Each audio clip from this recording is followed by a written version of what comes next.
The actual metal implant, the part that goes into your jaw, is generally a medical grade titanium, but zirconia can be used for sensitivity issues. So, the metals, what are the metals made out of? The problem is that if dental technicians, when these teeth are sent away to be made, and particularly by a remote company, they aren't required to keep notes. So they can't tell you what they're made out of.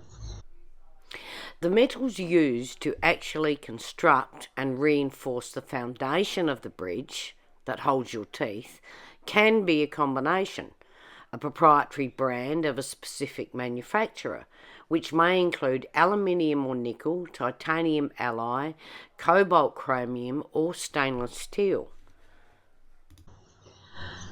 Unfortunately, my lower bridge broke off and I had the chemical reactions bloom very, very badly.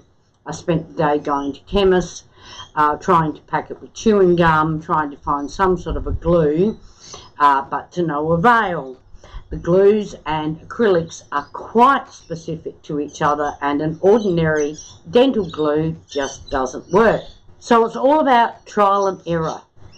So, for example, when I had the denture, the problem was that I still had the original metal,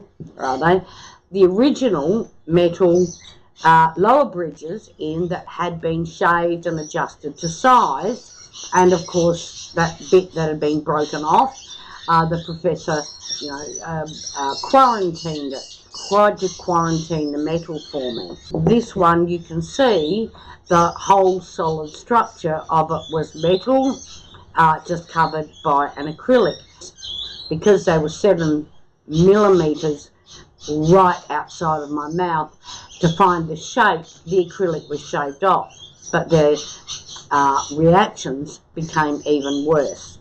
However, the ones that are currently in my mouth, made by Prosthodontist 3, they are the wrong shape.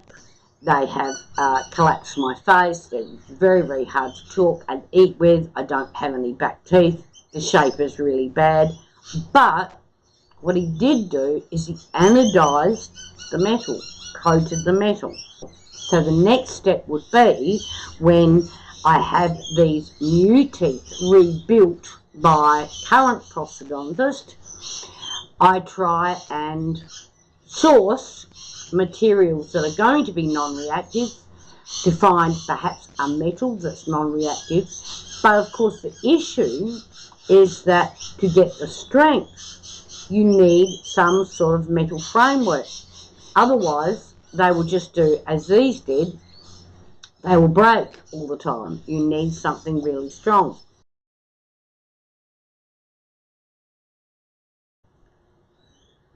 My advice to you is, when you are having these teeth done and you are talking to your prosthodontist about the various options for the materials that are being made, is that, one, the source of the materials, where are they getting them? Can you please have notes provided as to what is precisely provided for you, because if you have trouble, you can at least avoid it.